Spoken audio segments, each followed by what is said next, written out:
Hi friends, అందరికీ నమస్కారం. Welcome to employees updates. జగన్కు చెంపదెబ్బలాంటి హైకోర్టు తీర్పు.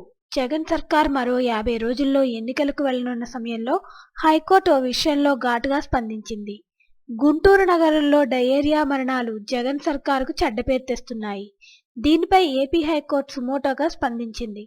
వాస్తవాలను పరిశీలించి నివేదిక ఇవ్వాలని ఏపీ హైకోర్టు రాష్ట్ర న్యాయాధికార సంస్థ ఆదేశాలిచ్చింది. హైకోర్టు ఆదేశాలతో జడ్జి లీలావతి జీహెచ్కు వచ్చారు. చికిత్స పొందుతున్న బాధితులను పరామర్శించారు. వారికి అందుతున్న చికిత్స, అనారోగ్యానికి గల కారణాలను వైద్యులను జడ్జి లీలావతి అడిగి తెలుసుకున్నారు. ఈ డయేరియా ఘటనపై నివేదికను జడ్జి లీలావతి కోర్టుకు సమర్పించనున్నారు.